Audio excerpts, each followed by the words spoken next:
મિત્રો જીએસટીવી માં આપનું સ્વાગત છે। હું છું ભદ્રેશ, આપ જોઈ રહ્યા છો લક્ષ્યવેધ કાર્યક્રમ। લક્ષ્યવેધ કાર્યક્રમમાં આજે વાત કરી રહ્યા છે સત્તાના સોદાગરોની। આ સત્તાના સોદાગરોની વાત એટલા માટે કરવામાં આવી રહી છે કે છેલ્લા 27 વર્ષથી આપણને એક પાર્ટીનું શાસન જોવા મળી રહ્યું છે। આ એક પરિબળ છે।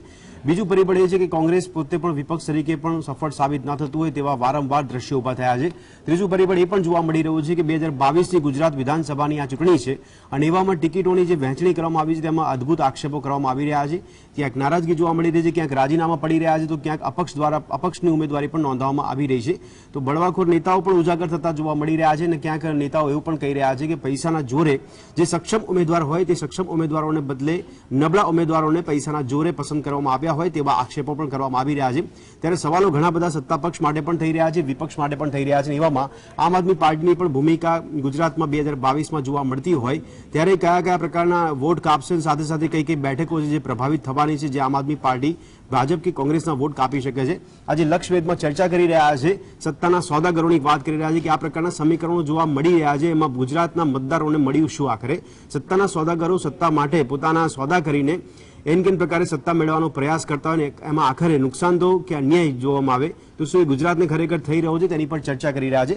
મારી સાથે ચર્ચામાં જોડાયા છે વાસુદેવભાઈ પટેલ કે જેઓ રાજકીય વિશ્લેષક છે, સંજય અમરાણી જોડાયા છે કે જેઓ કોંગ્રેસના પ્રવક્તા છે અને સાથે પ્રશાંત ગઢવી પણ મારી સાથે ચર્ચામાં જોડાઈ ચૂક્યા છે કે જેઓ રાજકીય વિશ્લેષક છે। આપ ત્રણેયનું સ્વાગત છે ચર્ચામાં। વાસુદેવભાઈ, સૌથી પહેલા આપને પૂછવા માંગુ છું કે ઘણા બધા પરિબળો સામે આવી રહ્યા છે। 27 વર્ષથી એક પાર્ટીનું શાસન હોય, બીજી બાજુ કે ગુજરાતમાં કોંગ્રેસ વિપક્ષ તરીકે નબળું સાબિત થતું હોય, સવાલ ત્યાં પણ થાય છે કે એક પાર્ટી સત્તારૂઢ વારંવાર કેમ થઈ રહી છે? એમાં શું મતદારોનો આપણે મિજાજ માનવો કે ખરેખર વિપક્ષની નબળાઈ છે એટલા માટે કે પછી મોદી શાહનો જે જાદુ કહેવાય છે એ જાદુ નથી કોઈ પ્રકારનો, પણ વિપક્ષ તરીકે કોંગ્રેસની નબળાઈ છે એટલા માટે ભારતીય જનતા પાર્ટી સત્તામાં છે?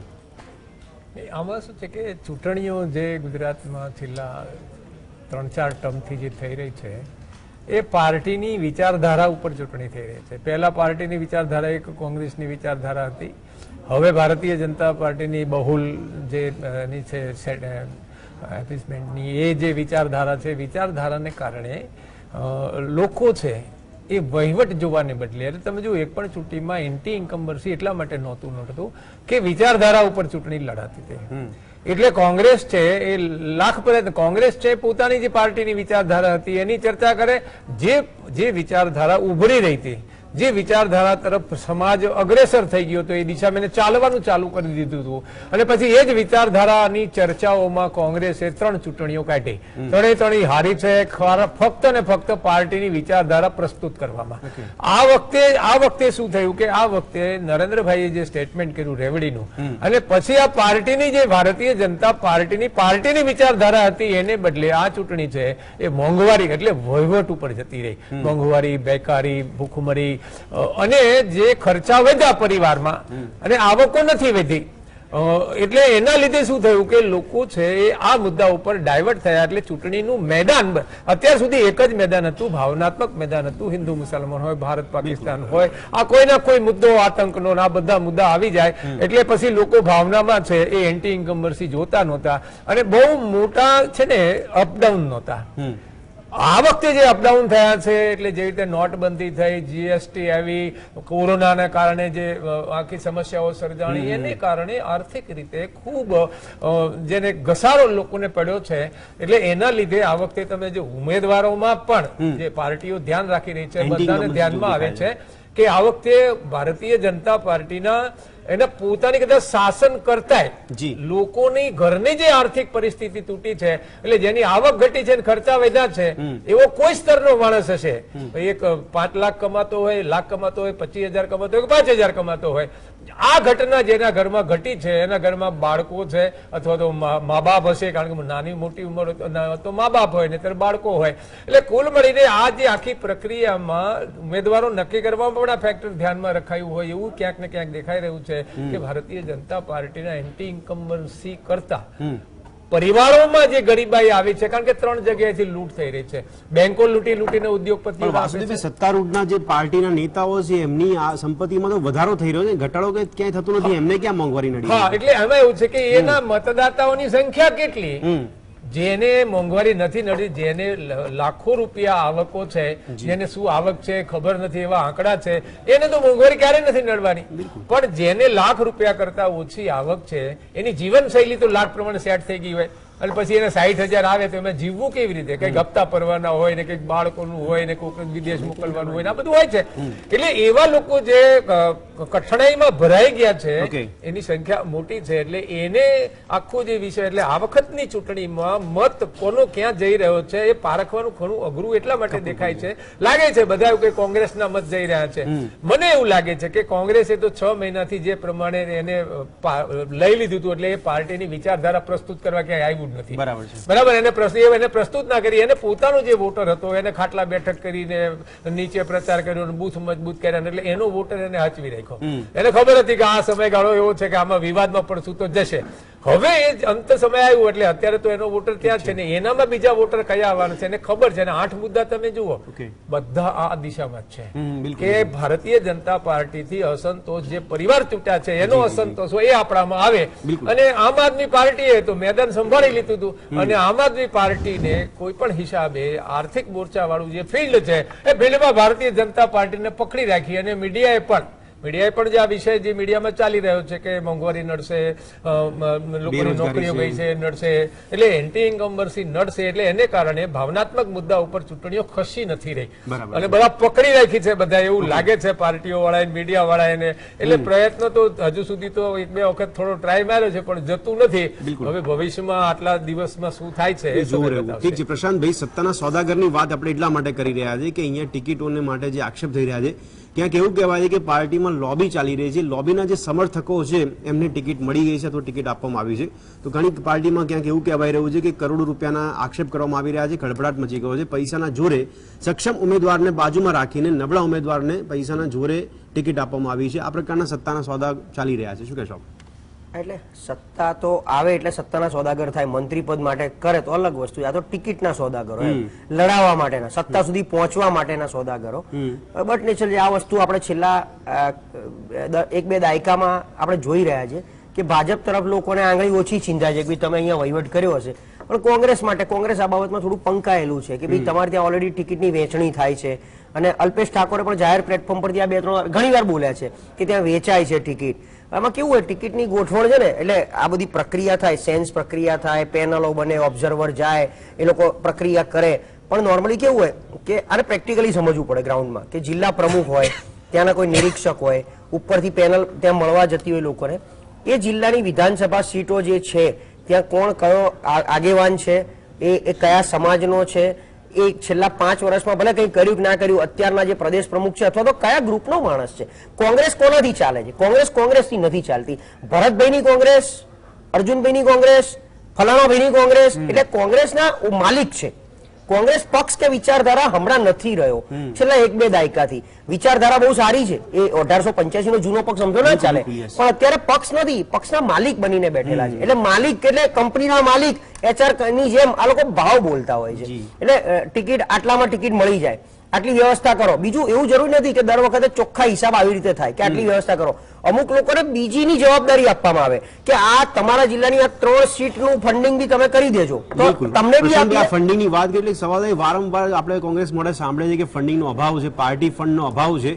સવાલ ત્યાં હમણાં મેં વાસુદેવભાઈને પૂછ્યું કે આટલા લાંબા સમયગાળાથી ભારતીય જનતા પાર્ટીને સત્તામાં જોઈ રહ્યા છે, પાર્ટીના ફંડનો અભાવ હોવાને કારણે ગુજરાતને અન્યાય થયો જેવું લાગે છે કે પાર્ટી સત્તારૂઢ થતી હોય અને વિપક્ષ તરીકે નબળી સાબિત થતી હોય કોંગ્રેસ.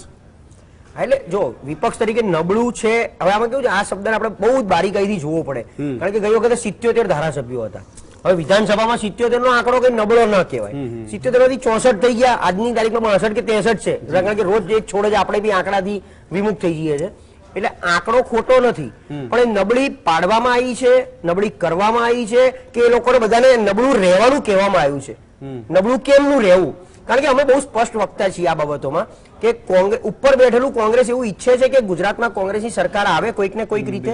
આ બહુ મોટો પ્રશ્ન છે. કારણ કે કોઈ એક રાજ્ય જીતવું હોય, છત્તીસગઢ રાજ્ય બન્યું એ પછી ક્યારે કોંગ્રેસની સરકાર નહોતી, અજીત જોગી પછી. પણ તો 15 વર્ષે ત્યાં પરિવર્તન આવ્યું. ગઈકાલે છત્તીસગઢના એજ્યુકેશન મિનિસ્ટર મને મળ્યા એક ફંક્શનમાં. એટલે મેં એમને આ સવાલ પૂછ્યો, હું સાહેબ તમે એવું શું કર્યું 15 વર્ષે લોકો તમારા તરફ આવ્યા અને તમને તો ગુજરાતમાં આટલા વર્ષે કેમ નથી થતું? તો કે અમે તેનો ગુજરાતનો પેઇન પકડી નથી શકતા. તો પેઇન ના પકડી શકે? ગુજરાત આવડું મોટું રાજ્ય છે અને ગુજરાતમાં પ્રોબ્લેમ ત્યાં છે. એવું તો છે નહીં કે ભાજપ સર્વ સ્વીકૃત અને સર્વગુણ સંપન્ન 100% છે કે બધાને ગમે છે એટલે લોકો ભાજપને લાવે છે. દરેક રાજ્યમાં આ પરિસ્થિતિ હોય. એ પેઇન પકડવા સિવાય ઇન્ટરનલ સિસ્ટમ તમને કેટલી મજબૂત કરે છે. એટલે ઇન્ટરનલ સિસ્ટમ આજે જે લોકો બહાર નીકળે છે બધા કહે છે કે અમે તો મીડિયા સેન્ટરમાં આખો દી બેહી રહેતા હતા, બીજું કોઈ કામ નહોતું અમારી પાસે. ટિકિટોની વહેંચણી બાબતમાં કેવું થાય કે લોકો 2 કરોડ રૂપિયા આપીને ટિકિટ લઈ આવે, પછી 2 કરોડ રૂપિયા પાછા ઉધાર લઈને ઇલેક્શન લડે, 4-5 કરોડમાં ઇલેક્શન જીતી જાય ભૂલથી. કારણ કે પ્રજા તો બિચારી બોળી છે, એમને તો એવું છે કે આ વખતે ભાજપમાંથી અમને મજા નથી આવતી એટલે તમને ચૂંટવા છે. પછી એ 5 કરોડ રૂપિયાનું દેવું ભરવા માટે પૈસા ના હોય અને એમાં રાજ્યસભાની ચૂંટણી આવે એટલે ભાજપને ફોન જતો રહે. નીકળે પ્રશાંત ભાઈ, લાગે છે કે કોંગ્રેસ ખરેખર પાર્ટી ફંડ ભેગું કરવા માટે ટિકિટોમાં કરોડોના સોદા કરી રહી છે, કારણ કે નબળા ઉમેદવારને કરોડો રૂપિયામાં ટિકિટ આપવાના આક્ષેપો જે થઈ રહ્યા છે. પાર્ટી ફંડ ભેગું કરવાનો પ્રશ્ન જ નથી. જો એક ઉમેદવારને એ લોકો ઓફિશિયલી 51 લાખ કે 71 લાખ રૂપિયા આપે છે ઓફિશિયલી, બરાબર છે, એ પણ એડજસ્ટ કરે કારણ કે કોંગ્રેસ પાસે પૈસા નથી. એ વાત બહુ સ્પષ્ટ છે. જો પૈસા હોત ને તો અત્યારે થોડી પરિસ્થિતિ અલગ બી હોત, કારણ કે એ લોકો બીજું બધું માર્કેટિંગ કરી શક્યા હોત, ગ્રાઉન્ડ ઉપર ઉતારી શક્યા હોત, બધું દેખાત આપણને જે ભાજપ પાસે છે. આજે ભાજપનું આમ ખાલી આમ નાની કમલમ ઓફિસની નજર કરો અને આ બાજુ આની ઓફિસની, એમ ફંડ નથી એવું નથી, પણ એ ફંડ અંદર કેવી રીતે મેનેજ કરે છે આ લોકો. ઘણા ઉમેદવારોને એવું કહેવામાં આવ્યું હોય કે ભાઈ તને જે 51 લાખ રૂપિયા અમારા પાર્ટી ફંડમાં આપવાના છે અમે તને નહીં આપીએ, ઓફિશિયલી આપશું. આ લોકો ઉમેદવારમાં એવું હોય કરંટ અકાઉન્ટ ખોલાવવું પડે, એ કરંટ અકાઉન્ટમાં પાર્ટી ફંડના પૈસા જવાના છે, ભાઈ તારે પછી એ પૈસા બહારથી અમને પાછા આપી દેવાના, આવી રીતે હોય. એટલે આવી બધી ગોઠવણ હોય છે. આમાં જનતા, મુદ્દા, સરકાર, એન્ટી ઇન્કમ્બન્સી, આ તો બધું બહુ છેલ્લે પિક્ચરમાં આવે છે. પહેલા તો ઇન્ટરનલ ગોઠવણ, ભાજપમાં આ ગોઠવણ છે, નથી એવું નથી, પણ ભાજપમાં એક અલગ પ્રકારની ગોઠવણ હોય કે એ લોકોના પાલિકાના માણસોને કેવી રીતે ગોઠવવા, તાલુકા પંચાયતને કેવી રીતે સેટ કરવું, આની ઉપર આ વાત ચાલતી હોય છે. એટલે સત્તાના સોદાગર જે કહેવાય છે કોંગ્રેસમાં છેલ્લા 2-3 ટર્મથી વધારે. હવે ગઈકાલની 36 ટિકિટ. અચ્છા બીજું એ બી છે, હું થોડો વધારે સમય લઈ લઉં. બોલો. જેવી કોંગ્રેસને ખબર પડે ને કે બોસ જુવાળ વધ્યો છે, જનતા આપણા તરફ વળી રહી છે, સરકાર બની રહી છે, તે સરકારને બ્રેક કેવી રીતે મારવી બનતી અટકાવવા માટે એ કોંગ્રેસ પાસેથી શીખવા જેવું છે. ગઈ વખત જો ધારત તો 100% સરકાર બની જાય. એમ 77 પહોંચ્યા હતા, 8-9 સીટનો જ ફરક હતો. એમ આ વખતે બી અત્યારે એવું લાગ્યું કે આ લોકોને કે ભાઈ કારણ કે 125 કે છે આપણે વાસ્તવિકતા કે 101-102 સીટ કોંગ્રેસને લાવી હોય ને તો અઘરું નથી અત્યારના સમયમાં, કારણ કે પ્રજા જોવા એટલે થોડો ભ્રષ્ટાચારથી લઈને મોંઘવારી, બેરોજગારીથી લઈ, કોરોનાથી લઈ મુદ્દા છે, નથી એવું નથી. અને લોકો ત્યાં રોડ ઉપર ચોખ્ખું એવું નહીં કહેતા કે અમે ભાજપની સરકાર બનાવી દઈશું. આને જો આ ચાન્સને તકને જો ઝડપી લેવી હોય તો અઘરું નથી, પણ જેવું કોંગ્રેસને ખબર પડે કે એક લેવલથી ઉપર અમારું વાતાવરણ બની રહ્યું છે એટલે તરત જ કેન્ડિડેટ એવા બોગસ મૂકી દેવાના, જેને કોઈ દી એનો વિસ્તાર ના જોયો હોય, જેને કોઈ દી રાજકારણનો ર ના, એવા બધાને ગોઠવણ કરી દેવાની એટલે સીધી બ્રેક વાગી જાય. ત્યાં પછી નારાજગી આવે એટલે નિષ્ક્રિય થઈ જાય, રાજીનામા પડે, તોડફોડ ચાલુ થઈ જાય, એટલે ઓટોમેટિક કોંગ્રેસનું વાતાવરણ સાઈડમાં જતું રહે અને ભાજપનું વાતાવરણ ઓટોમેટિક બનતું જાય. આ પ્રકારની અન્ડરસ્ટેન્ડિંગ બહુ સારી છે. બિલકુલ. પણ વાસુદેવભાઈ, કોંગ્રેસને લડવાની ક્ષમતા ન હોવાને કારણે Bharatiya Janata party one way માં જીતના દાવા કરી રહ્યું છે. આપણે એવું લાગે છે ખરી? કારણ કે આટલા વર્ષોથી આપણે જોઈ રહ્યા છીએ કે પાર્ટી રૂલ કરતી હોય, કોંગ્રેસ વિપક્ષ તરીકે એટલું નબળું સાબિત થતું જોવા મળ્યું છે. એટલા માટે આ સવાલ ઉભો થાય છે કે તાકાત નથી વિપક્ષ તરીકે લડવા માટેની, એટલા માટે ભાજપ વન વે જીતનો દાવા કરી રહ્યું છે. હવે શું છે, પ્રશાંતભાઈ નું કેવું છે કે અત્યાર સુધી એ સાચું છે કે કોંગ્રેસની દાનત જ નહોતી સરકાર બનાવવાની, એવું બહુ નજીકથી જોયું છે મેં. દિલ્હી જીત તરફ નહીં, વિપક્ષ તરફ. હવે આ વખતે કોંગ્રેસે જે રીતે 6 મહિનાથી એ પ્રિપેરેશન કરે છે, એનું જે ત્યાં જે દ્વારિકામાં જે એની મીટ થઈ અને એ પછી જે ચાલે છે તો સરકાર બનાવવાની દિશામાં કોંગ્રેસ એફર્ટ્સ કરી રહી છે. આપણે લાગે છે કે જીત તરફ આગળ વધે, બિલકુલ પછી વિપક્ષ તરફ જ આગળ વધે. ના, કોંગ્રેસ છે એ 125 નો જે દાવો કરી રહી છે એ સરકાર બનાવવાની દિશામાં એ પ્રવૃત્ત થઈ છે આ વખતે.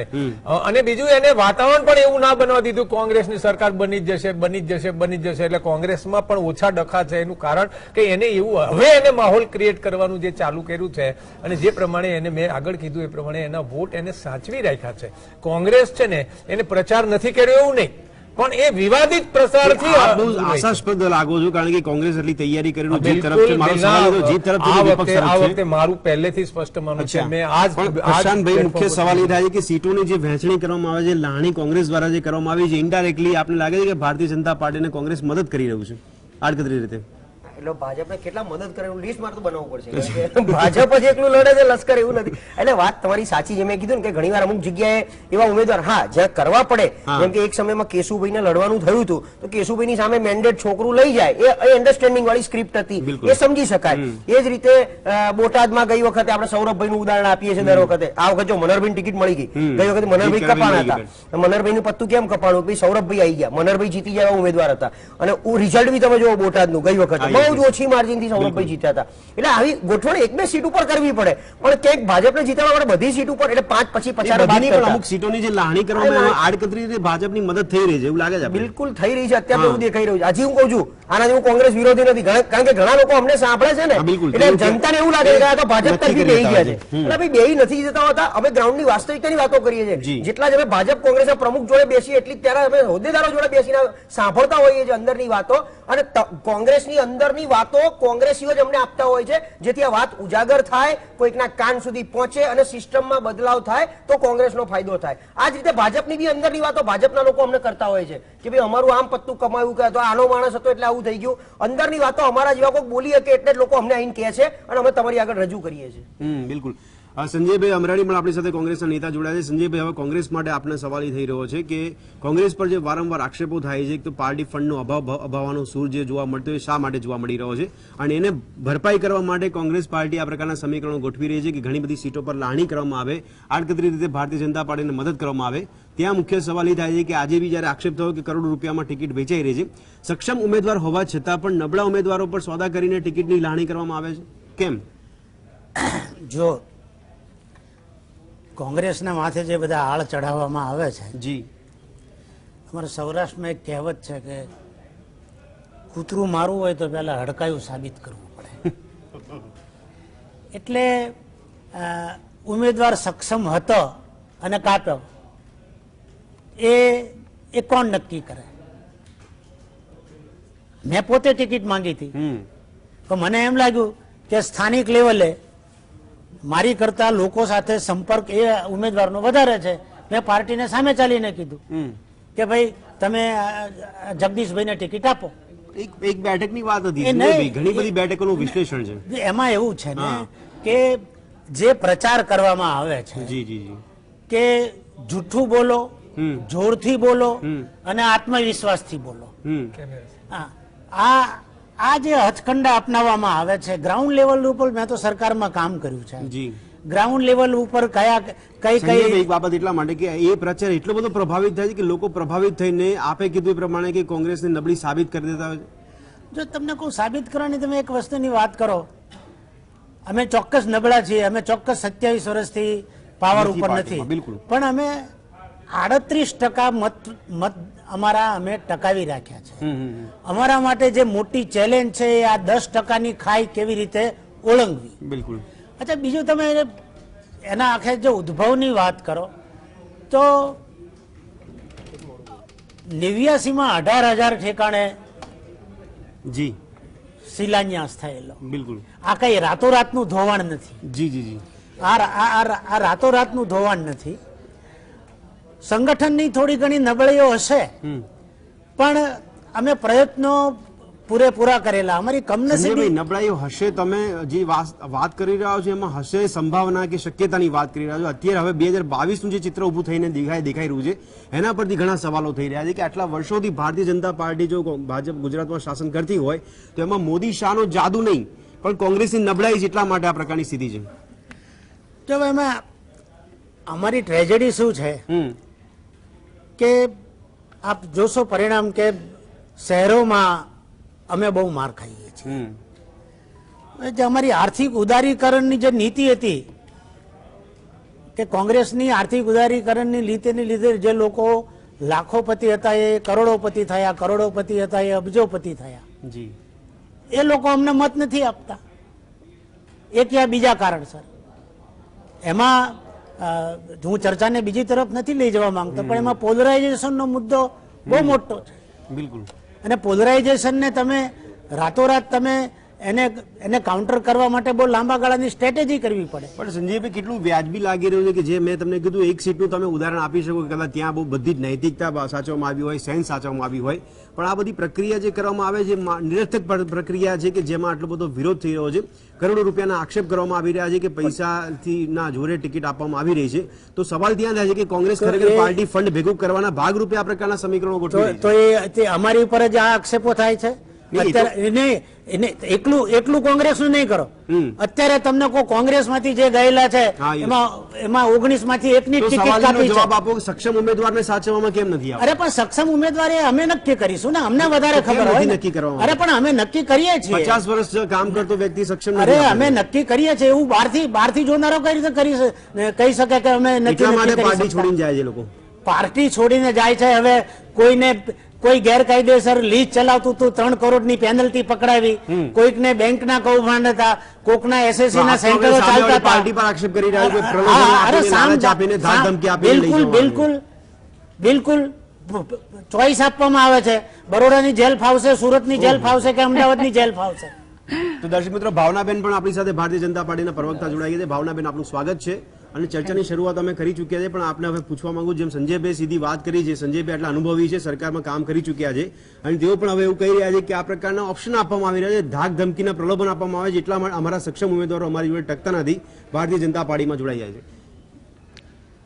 મારે સિનિયર પ્રવક્તાશ્રીને પૂછવું છે કે ધાક ધમકીથી કેટલા આવે? આપ ગણતરી કરીને જુઓ કે ભારતીય જનતા પાર્ટીમાં કેટલા કોંગ્રેસમાં રહેલા જે છે ધારાસભ્યો વગેરે આવેલા છે. ભારતીય જનતા પાર્ટીમાં ન તો કોઈને ધાક ધમકી કે લાલચ આપવામાં આવતી. જેને ભારતીય જનતા પાર્ટીનો વિકાસ પસંદ છે, પાર્ટીની વિચારધારા પસંદ છે, કારણ કે કોંગ્રેસે અત્યાર સુધી તુષ્ટિકરણની રાજનીતિ કરી હતી, એટલે તુષ્ટિકરણને કારણે એમણે જોયું કે પ્રજા તુષ્ટિકરણથી વિરુદ્ધમાં છે. જ્યારે સંવિધાનમાં પણ તુષ્ટિકરણને મંજૂરી નથી આપી, ત્યારે કોંગ્રેસ આટલું બધું તુષ્ટિકરણ કરી, બંધારણમાં ફેરફારો કરી, અને એમના નેતાઓ પ્રધાનમંત્રી જે હતા મનમોહનસિંહ જેવા નેતાઓ એવું કે આ જે સંપત્તિ છે, જે ભારતની સંપદા ઉપર સૌથી પહેલો અધિકાર એ લઘુમતીનો છે, આવું બધું કહેનાર એમના પ્રદેશના નેતાઓ છે, કેન્દ્રના નેતાઓ છે. એટલે ના, પ્રજાને ખ્યાલ આવી ગયો કે એક તો ગરીબી હટાવો કરીને અમે આવ્યા છીએ. જો હવે મને તો મોડી આવી છે, આપણે જે વિષય છે સત્તાના સોદાગરોની વાત કરી રહ્યા છે, અહીંયા ભાજપ પર બી આક્ષેપ થાય છે. મેં હમણાં રાજકીય વિશ્લેષકને કીધું કે ભાજપ મોદીને શાના જાદુને કારણે ગુજરાતમાં શાસન કરી રહ્યું નથી, કોંગ્રેસ વિપક્ષ તરીકે એટલી નબળી સાબિત થઈ છે, એટલા માટે ભાજપ શાસનમાં. મેં તમારું એ સેન્ટેન્સ સાંભળ્યું કે ભાઈ જાદુ તો અમે કર્યો છે. નરેન્દ્રભાઈએ અને અમિતભાઈએ જાદુ કર્યો છે. કયો જાદુ કર્યો છે? 12 વર્ષ નરેન્દ્રભાઈએ ગુજરાતમાં જાદુ કર્યો, એટલો વિકાસ કર્યો કે જે એક મોડેલ સ્ટેટ તરીકે સ્થાપિત થઈ ગયું, અને જેને કારણે 2014માં એ જાદુ દેશ ઉપર કામ આવી ગયો.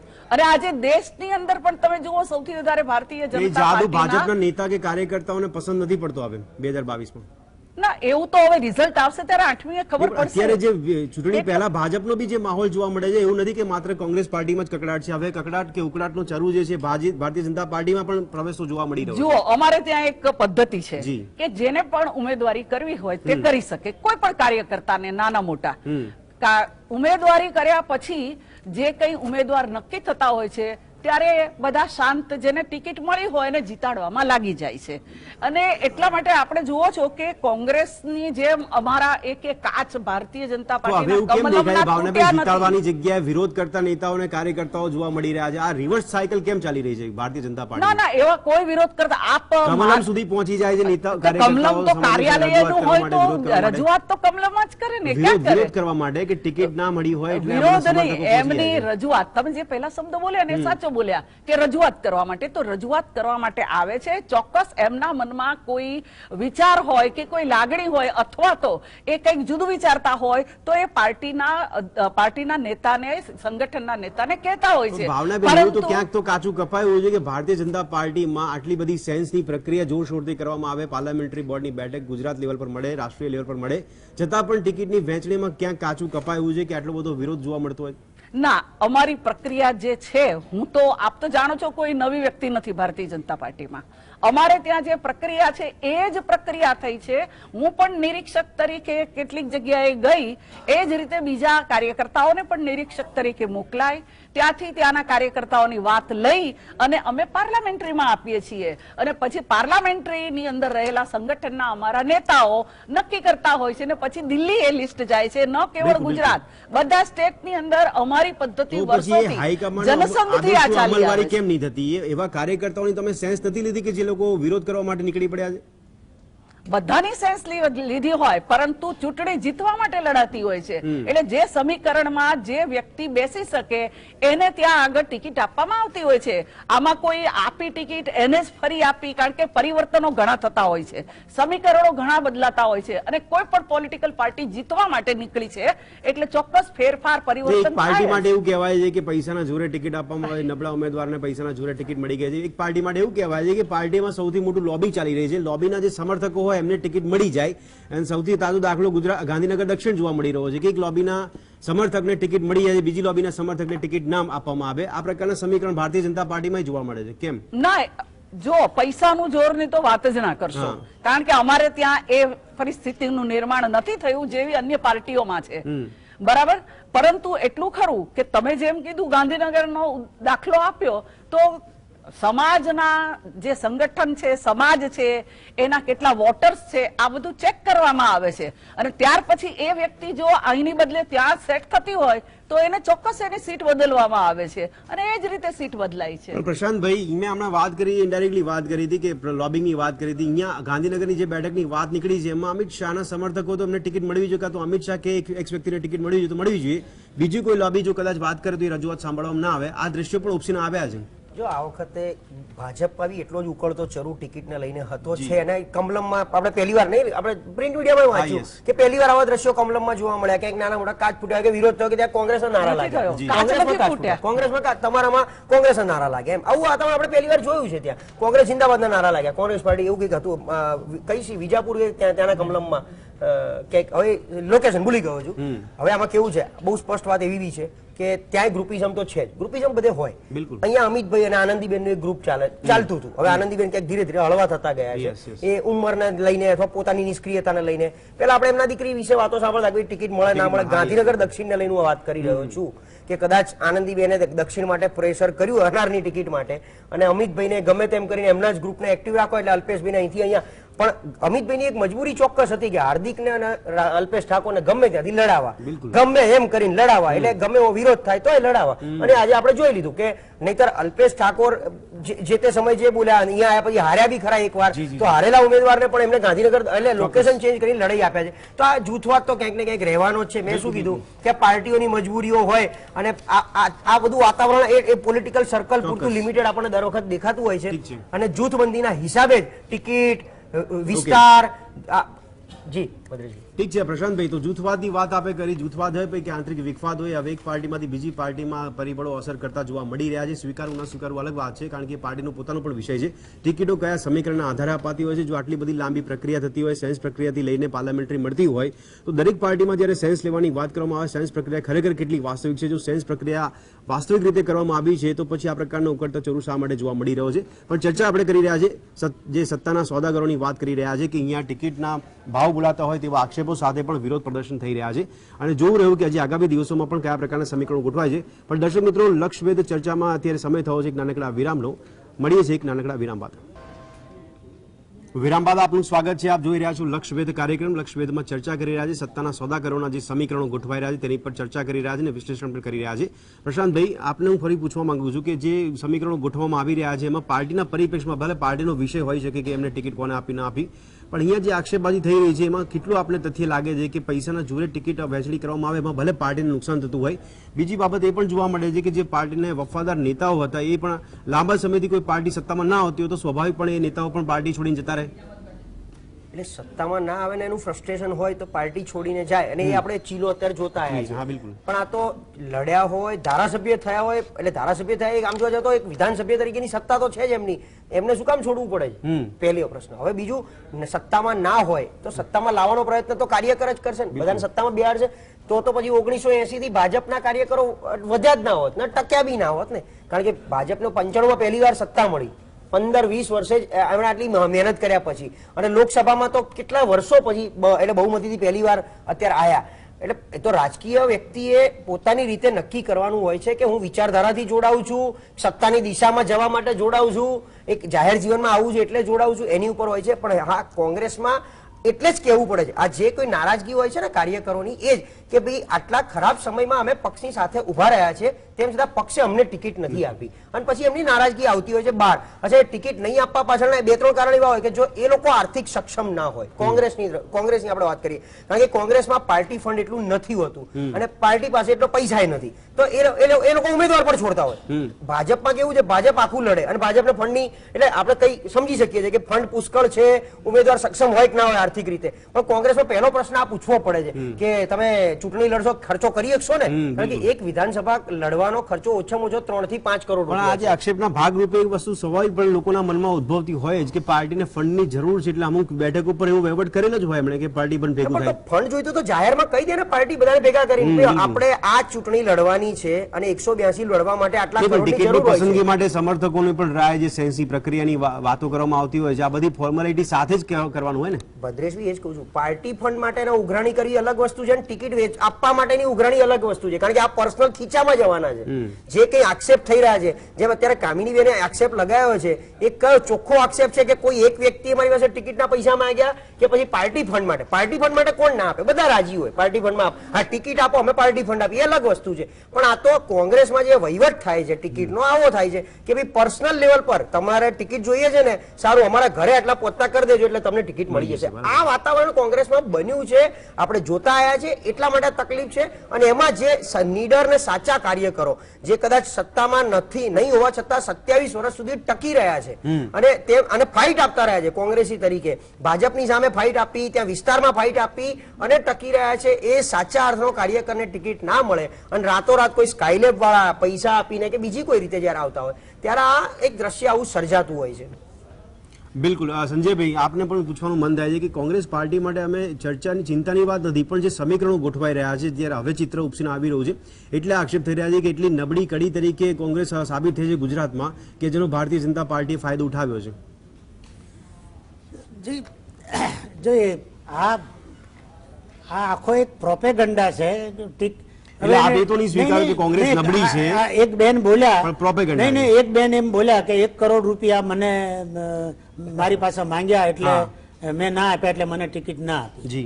એવું થોડું કહેવાના કે પાર્ટીને હું જીતું એવા સંજોગો નતા લાગ્યા એટલે પાર્ટીએ મને કાપી. તો જે કપાય તો એવું જ કે ને, એ થોડું એવું કે. અને આ એક જાતનો પ્રોપેગન્ડા છે. It is a battle of ચૂંટણી. એટલે શું છે? Battle of nerves. નહીં, તમે એક વ્યક્તિની વાત કરો છો, મેં તમને પરસેપ્શન જે આપ્યું છે, 27 વર્ષથી કોંગ્રેસ સત્તામાં નથી આવી શકતી ગુજરાતમાં, તો સવાલ મારો એ હતો કે એ નબળી કડી તરીકે સાબિત થઈ છે કોંગ્રેસ, એટલા માટે એનો ભારતીય જનતા પાર્ટી ફાયદો પણ ઉઠાવ્યો છે. નહીં, નબળી કડી તરીકે નહીં, કે કંઈક તો તકલીફ હશે, પરંતુ અમે પૂરી ઈમાનદારીથી લડ્યા છીએ, પ્રજા સમક્ષ ગયા છીએ. હવે પ્રજા સમક્ષ એ છેવટે તો પ્રજાએ નક્કી કરવાનું છે. અમે તો સંનિષ્ઠ પ્રયત્નો કર્યા તરીકે એમણે પણ વાત કરી પ્રશાંતભાઈ કે આ રીતના જે અમુક સેટઅપ પર જે લાણી કરવામાં આવે છે, એમાં ભાજપના આડકતરી મદદ થઈ રહી છે, તો કોંગ્રેસનો પણ ઇન્ટેન્સ એ જ છે કે 27 વર્ષથી ભારતીય જનતા પાર્ટી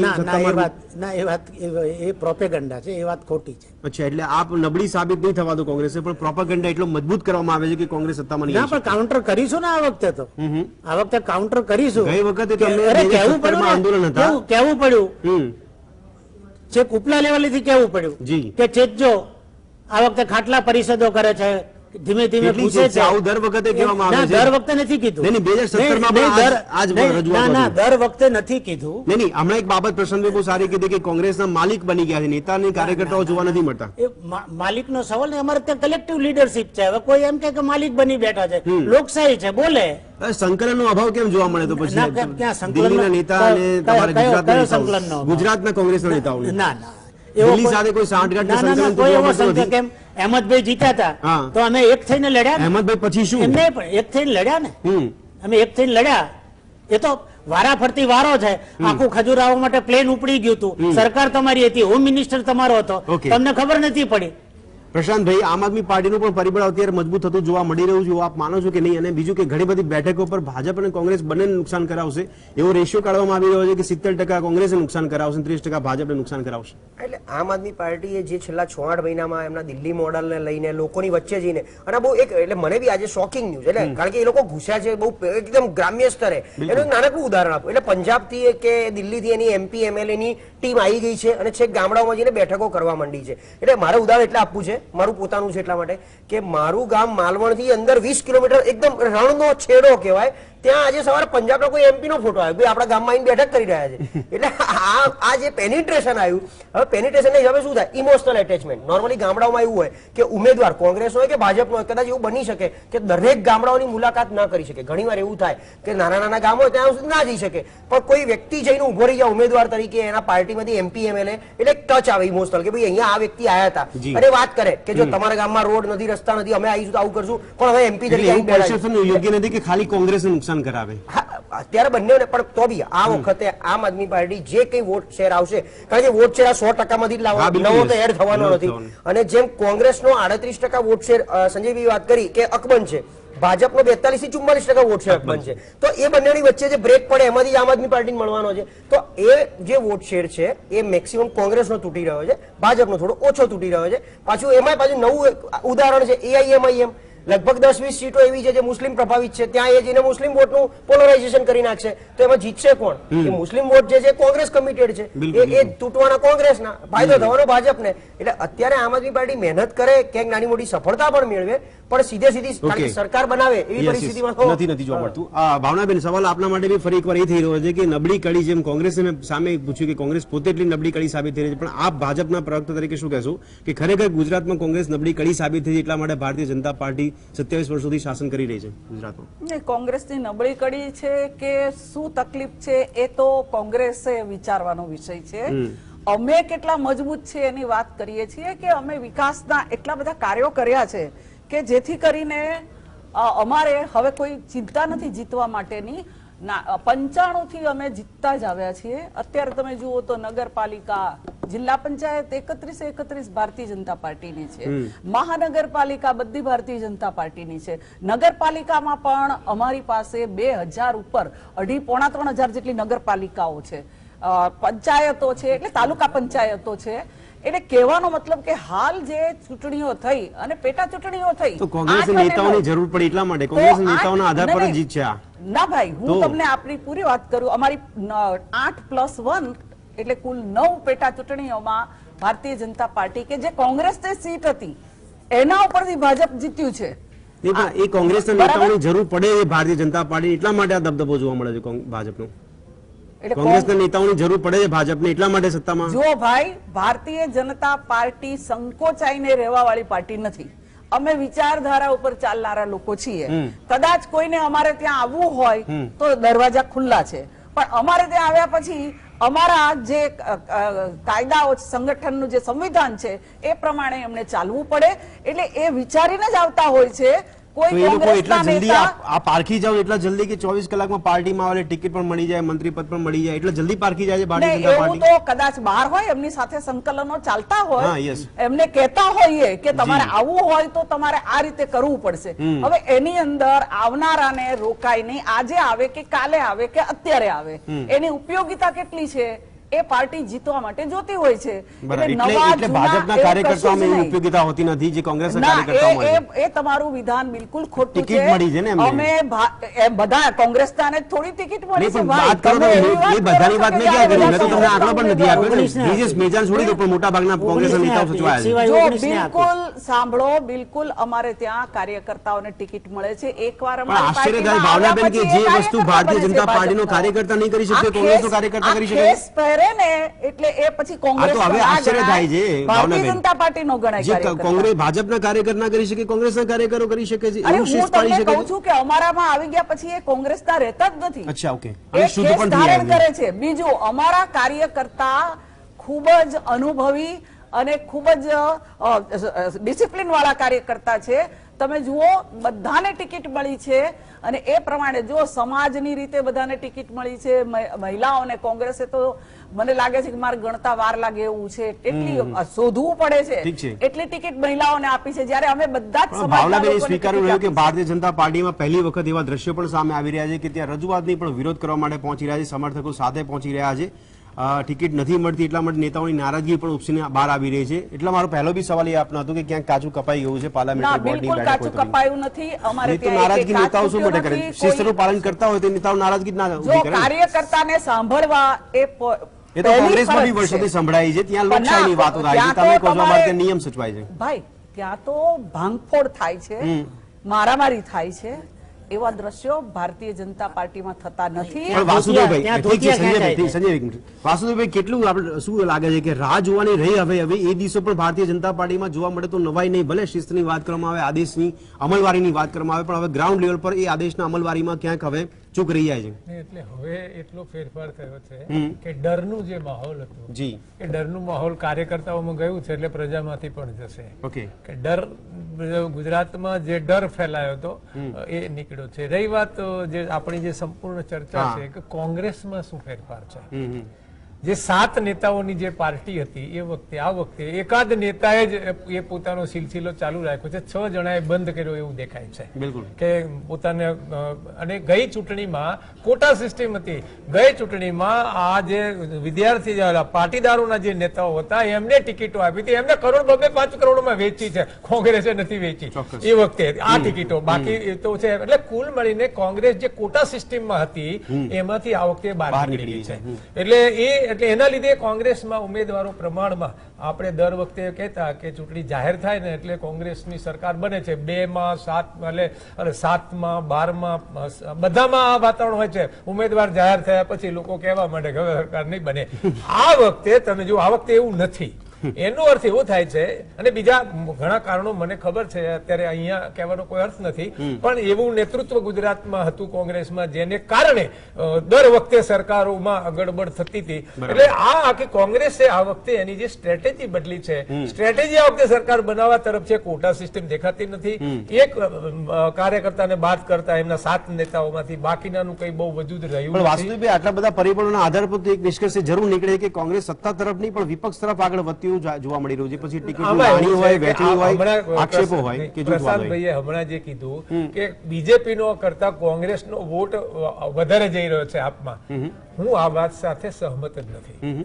એટલા માટે સહમત નથી કે વોટ ટ્રાન્સફર કર્યો મેદાનને કારણે પણ વોટ વાસુદેવભાઈ, ટ્રાન્સફર થઈ તમને રહ્યો છે. 10 જેટલી ના, ના, બેઠકો ગણાવો કે ત્યાં આમ આદમી પાર્ટી કોંગ્રેસ જ વધારે નુકસાન કરાવી શકે નહીં, છે. એમાં એવું છે કે જે મત ખસે છે ને, કયો મત અત્યારે જઈ રહ્યો છે, તો અત્યાર સુધી ભાવના ઉપર જે ચૂંટણીઓ લડાતી હતી એની જગ્યાએ આ વખતે મોંઘવારી મુદ્દા ઉપર ઉપર, ચૂંટણી લડાય છે. એન્ટી ઇન્કમ્બન્સી આમાં દર વખત 2017 એવું જ છે. કહેવાતું હતું કે જ્યારે રાષ્ટ્રવાદી વાત કરે એક પાર્ટી ત્યારે બીજી પાર્ટી એવું જ કહેતી કે ભાઈ મોંઘવારી બેરોજગારી નડી રહી છે એના પર ચૂંટણી ના લડાશે. ના, તમે કોંગ્રેસ ક્યારેય પોતાની વિચારધારાની વાત કર્યા વગર અત્યારે નથી રહી હું શકતી. તમને અબડાસા, ગારિયાધાર, માંડવી, ખંભાળિયા, દ્વારકા, દસડા, વાંકાનેર, ગોંડલ, પાવી, જેતપુર, અમરેલી, વડગામ આ બધા 10 થી વધારે બેઠકો જોવા મળી રહી છે કે જ્યાં આમ આદમી પાર્ટી કોંગ્રેસને સીધું નુકસાન પહોંચાડશે. પણ 182 માં તમે 10 ગણો છો, 172 બાર છે. તમે એવું છે કે વોટ કયો ખસે છે જોવાની જરૂર છે. જી. વોટ જે ખસી રહ્યો છે, જેનો આવક લાખ રૂપિયાની નીચેની આવક વાળાની વાત છે આ. ઓકે. એનો આવક ઘટી છે, ખર્ચો ડબલ થઈ ગયો છે, ગેસના ભાવ ડબલ છે, અચ્છા, એ પેટ્રોલના voters ભાવ ખસી ડબલ રહ્યા છે. એવું લાગે છે એટલે આપને? એના પરિવાર ધારો કે મારા 60,000 રૂપિયા આવતા હોય તો મારું લાઈફસ્ટાઈલ 60,000 પ્રમાણે હોય અને મારા 40 થઈ જાય અને ખર્ચો મારો વધી જાય તો હું શું કરું? પણ મોંઘવારી તો એક વર્ગ સિવાય બીજા વર્ગને બી નડી રહી છે. ના, મોંઘવારી પણ જેને મોંઘવારીની અસર નથી થતી એવો વર્ગ છે.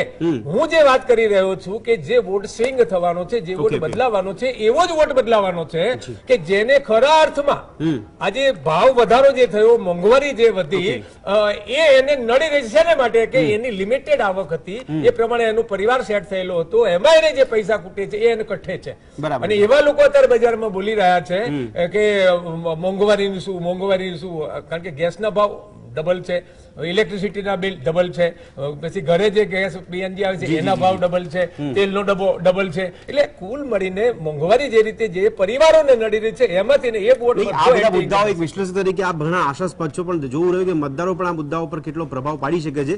પણ દર્શક મિત્રો, લક્ષ્યવેધમાં ચર્ચા આપણે કરી રહ્યા છે. વાસુદેવભાઈ, આપ અમારી સાથે જોડાયા, આપણે અન્ય કામ માટે જવાનું છે, તે બદલ આપણે ચર્ચામાં જોડાયા તે બદલ આપનો ખૂબ ખૂબ આભાર. પ્રશાંતભાઈ, આપને પૂછવા માંગુ છું કે જે સત્તાના સોદાગરોના જે સોગઠા ગોઠવવામાં આવી રહ્યા છે, સોગઠાનું સમીકરણ આપ શું ગોઠવી રહ્યા છો? કારણ કે પછી કોંગ્રેસ પાર્ટીની વાત કરવામાં આવે, ટિકિટની વહેંચણીની વાત હોય, કરોડ રૂપિયા આપવાની વાત કરવામાં આવતી હોય, લાણી કરવામાં આવતી હોય, કે પછી ભારતીય જનતા પાર્ટીને આડકતરી મદદ કરવામાં આવતી હોય. જો ઘણીવાર એવું થાય કે આપણે સ્પિરિટથી ઇલેક્શન લડવું છે, જેમ વાસુદેવની વાતને આગળ વધારું કે આ વખતે એક જ વ્યક્તિ, પણ હવે એ જ વ્યક્તિ ઓલરેડી કોંગ્રેસમાં ઘણા સમયથી કોંગ્રેસનો ઠેકો હોય. તમે જો એ જ વ્યક્તિને આપણે 2-3 રીતે જોયા છેલ્લા 6 મહિનામાં. પહેલા રાજીનામું એટલે પહેલા નિવૃત્તિ જાહેર કરવી, પછી અચાનક એક્ટિવ થવું, પછી અચાનક એમણે જ પાછા કંઈક આવીને સ્ટેટમેન્ટ આપવા કે હું આમ આદમી પાર્ટી જોડે ગઠબંધન કરવા અમે તૈયાર છે. બીજે દિવસે અલગ નેતા આવીને કહે છે કે ના, અમારે એવી વાત જ નથી ગઠબંધનની. તો એ પહેલા એ લોકો ક્લિયર નથી. આજનો મુદ્દો કોંગ્રેસ તરફી વધારે એટલે કોંગ્રેસની વાત કરવી છે. કારણ કે એ સત્તાના સોગઠા માટે જે સોદાગરબાજી જે થાય છે ત્યાં વધારે થાય છે આ બાજુ કરતા. આ બાજુ એક અલગ પ્રકારનું છે, ગ્રુપિઝમથી માંડીને ત્યાં જે કરે કરવાનું હોય છે. અને બીજું આ તમે જો આજે હમણાં તમે 10 સીટો ગણાઈ, હવે કોંગ્રેસે એકચ્યુઅલી 125 સીટની ટફ ફાઇટ લડવાની હોય, બાકીની 50 સીટ એમનામ એ મૂકી દે છે. એમનામ કે ભાઈ અહીંયા અમે ક્યારેય જીતતા નથી ને અમારે જીતવું નથી. એમાં અમદાવાદ, બરોડા, સુરત, રાજકોટની પ્યોર અર્બન એરિયા કે જે ક્યારેય જીતતું નહીં, બધું ભેગું કરીને એમાં માંડ 5 સીટ આવે છે. તો 125 માંથી 93 સીટે પહોંચવાનું હોય. એમાં 10-15 સીટ તમે જે ગણાઈ એ પ્રકારે ક્યાંક આમ આદમી પાર્ટી ચોખ્ખી નુકસાન બતાવે છે, ક્યાંક એ લોકોએ ઉમેદવારોને જ નારાજ કર્યા છે કે બાકી બધું નિષ્ક્રિય થઈ ગયું છે. ઘણા વોર્ડમાં હજી પણ કંઈક સંગઠન ઓછું જોવા મળે છે કોંગ્રેસનું. કોંગ્રેસનો ઉમેદવાર ઉભો હોય તો એ બિચારો ટિકિટ લેતા લઈ આવે, માણસ પૈસાથી લાવે બીજી કોઈ રીતે, પણ જયારે ગ્રાઉન્ડ ઉપર ઉતરે ત્યારે ખબર પડે કે અહીંયા વોર્ડના કોઈ પેલા એ છે જ નહીં. અચ્છા, હવે જે લોકો નારાજગી બતાવે છે કોંગ્રેસમાં, અને એવી જગ્યાએથી નારાજગી કે અમને ના આપી, પણ ભાઈ તમને છેલ્લા 15-20 વર્ષથી તક આપી દીધી, અત્યારથી તમે એ લીડ તરફ બી નથી વધ્યા, જીત તરફ બી નથી વધ્યા, અને પાછો એ ડિફરન્સ લગભગ 60,000 રૂપિયાનો 60,000 નો હોય વોટમાં. તો આ તમે નથી કવર કરી શક્યા. જ્યાં તમે મોટેથી પોકારી રહ્યો છો ત્યાં તમારા જ વિસ્તારની તાલુકા પંચાયત તમે નથી જીતાડી શક્યા, તમે તમારું કોર્પોરેશન વોર્ડ ક્યારે પરફોર્મ નથી કરી શક્યા, પાર્ટી પાસે અપેક્ષા રાખવામાં આવી રહી છે. સંજયભાઈ, આજ સવાલ થાય છે કે પાર્ટી પાસે અપેક્ષા રાખતા કાર્યકર્તાઓ અસંખ્ય જોવા મળી રહ્યા છે, પણ મૂળ બાબત મેં હમણાં કીધી પ્રમાણે પ્રશાંતભાઈ બી વાત કરી રહ્યા છે. એક પાર્ટીમાં ચલો ગ્રુપિઝમની વાત થાય, ટિકિટની વહેંચણીમાં એ સમીકરણ અસર કરે છે, પણ કોંગ્રેસમાં તો અસંખ્ય સમીકરણો છે કે જે ટિકિટની વહેંચણી માટે અસર કરી રહ્યું છે. નવી બાબત નથી કે કોંગ્રેસમાં ક્યારેય ટિકિટ માટે કકડાટ થાય, આ નવી બાબત જોવા નથી મળતી કોંગ્રેસમાં. સંજયભાઈ, જો આ વખતે કમ્પેરેટિવલી તમે જુઓ તો ટિકિટ એ પેટર્નથી વહેંચાઈ છે કે 1-2 કિસ્સા બાદ કરતા ટિકિટોની વહેંચણી બહુ સારી રીતે થઈ છે. બેઝિકલી વાત એ છે કે આખી ચર્ચાને આપણે બીજી રીતે ડાયવર્ટ કરીએ છીએ. ગાયોના નામે મત લીધા, 25,000 ગાયો મરી ગઈ, 2 જણા ઇન્જેક્શન આપનારા હતા, સેલાઈનના ઇન્જેક્શન મુદ્દાના પ્રચારની વાત ના સેલાઈન. અચ્છા, 10 લાખ કરોડ રૂપિયા છે એ પેલાને માફ કર્યા. તમે ખેડૂતોની ટ્રેલી ને ટ્રેક્ટર ઉપર 28% તમે પેલું લો છો. કોંગ્રેસ પાર્ટીનો વિષય કે તમે જાહેરમાં પ્રચાર કરો એ વસ્તુ માટે કે આ મુદ્દાઓ છે ને મુદ્દો આ નહીં, આખી ચર્ચા એ તરફ લઈ જવામાં આવે છે કે આ બધા ઇશ્યુ કોંગ્રેસ સાથે જ છે. પેલો મધુ શ્રીવાસ્તવ એમ કહે છે, મેં તો કીધું આમ આદમી પાર્ટી ખાલી કોંગ્રેસ નહીં ભાજપને પણ નુકસાન પહોંચાડે છે, અને એમને પણ વાત કરી કે ભાજપમાં ગ્રુપિઝમને કારણે બી ટિકિટોની વહેંચણીમાં ઘણા લોકોને સાચવવામાં આવે. ભાઈ એને અણવર બનાવવા માટે લાવ્યા હતા, હવે એ વર બનવા તરફ જઈ રહ્યો છે. પ્રોબ્લેમ જે લોકો અણવર બનાવવા લાવ્યા હતા એ લોકોનો પ્રોબ્લેમ છે. આપ પાર્ટી અમે તો કોગ્નિઝન્સ પણ નથી લેતા, એટલે બી પાર્ટી તરીકે આ મુખ્ય સવાલની પરસેપ્શન ઊભું થઈ ગયું છે કોંગ્રેસ આમ આદમી પાર્ટી નુકસાન કરાવે કે ના કરાવે, એક બાજુ બી પાર્ટી તરીકે આમ આદમી પાર્ટીને ગુજરાતમાં લાવવામાં ભાજપ લાવ્યું છે. ભાઈ, કોંગ્રેસના પ્રવક્તા શ્રીને મારે કહેવું છે, હમણાં જ મેં કહ્યું હતું કે આટલી મોટી 1 કરોડથી વધારે અમારા સભ્યો નોંધાયેલા હોય ભારતીય જનતા પાર્ટીના, આટલા બધા 95 થી અત્યાર સુધી અમે ચૂંટણી હારેલા નથી. અને એટલું જ નહીં, અને અમારે ત્યાં 24 કલાક કાર્યકર્તા કામ કરતા હોય છે, કોઈને વેકેશન મળતું નથી હોતું, દરેક પોતાની રીતે કામ કરે છે, અને દરેક ક્ષેત્રની અંદર, કૃષિની અંદર 3 ગણો વધારો કર્યો છે. એટલા નહીં, નહીં, ભાવના બેન, આપણે મુદ્દા પર નહીં જતા, આપણે પ્રચાર કરવાની વાત નથી કરતા, મેં પાર્ટીની વાત કરી છે.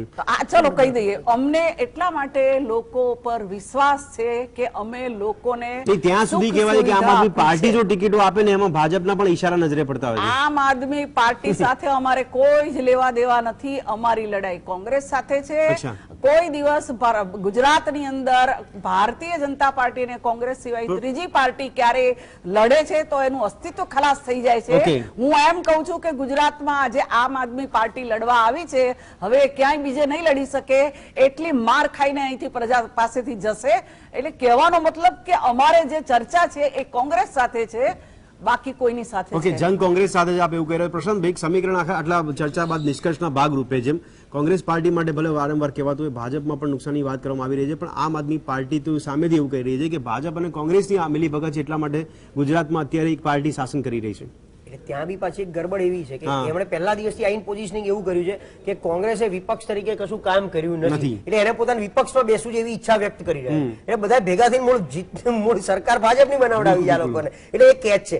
બીજી એક ચર્ચા કરતા ઘણીવાર છે ને આ કોંગ્રેસ ભાજપમાં કેવું થાય છે, કોઈ બી જગ્યાએ ઉમેદવાર જાહેર થઈ જાય છે ને પછી કોંગ્રેસનો ઉમેદવાર ભાજપ સાથે ગોઠવણ કરી લે છે. એટલે સીટોમાં બી જી. નબળો પડી જવો, નિષ્ક્રિય થોડો, તાલુકા પંચાયત જિલ્લા પંચાયતમાં આવું વધારે થતું હોય છે. અને ઘણા ત્યાંના સ્થાનિક બી અમને એવું કહેતા કે અમારો એનો જે કોંગ્રેસ હોય એ તો પછી ભાજપમાં બેસી જાય છે.